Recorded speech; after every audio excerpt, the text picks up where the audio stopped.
டே ஒன்ல இருந்து என் கூடவே நின்னது என்னோட ரசிகர்கள்.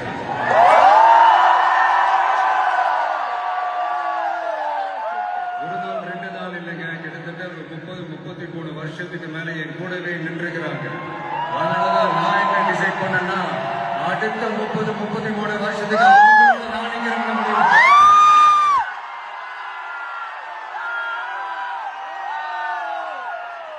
எனக்கு ஒண்ணுனா அவங்க தியேட்டர்ல நிக்கிறாங்க, நாளைக்கு அவங்களுக்கு ஒண்ணுனா அவங்க வீட்டுல போய் நிக்கிறாங்க.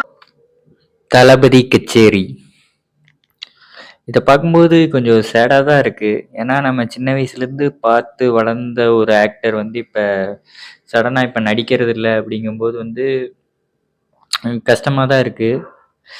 இருந்தாலும் வந்து தளபதியோட லாஸ்ட் படம் ஜனநாயகன், அதோட ஆடியோ லான்ச் வந்து இப்போ மலேசியாவில் நடந்துச்சு. அதில் தளபதியோட டான்ஸ் ஆகட்டும், தளபதி பேசின விஷயங்களாகட்டும், எல்லாமே ஒரு சூப்பரான விஷயங்களாக தான் இருந்துச்சு. நான் வந்து தளபதி ஃபேன் கிடையாது. இருந்தாலுமே வந்து தளபதி வந்து இந்த சினிமா ஃபீல்டை விட்டுட்டு அரசியல் போறாரு அப்படிங்கிறத வந்து என்னாலேயே ஏற்றுக்க முடியல. ஆனால் தளபதி ஃபேன்ஸுக்கு வந்து பயங்கர ஒரு கஷ்டமான ஒரு விஷயமா தான் இருக்கும்.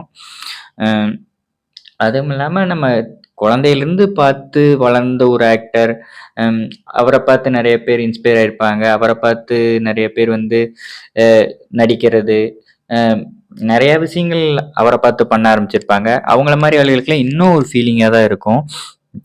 இந்த ஆடியோ லான்ச்சு தான் கடைசி ஃபங்க்ஷனுங்கும் போது கொஞ்சம் கஷ்டமாக தான் இருக்குது. இதை பற்றி நீங்கள் என்ன நினைக்கிறீங்கன்னு சொல்லிட்டு கமெண்ட் பண்ணுங்கள். One last dance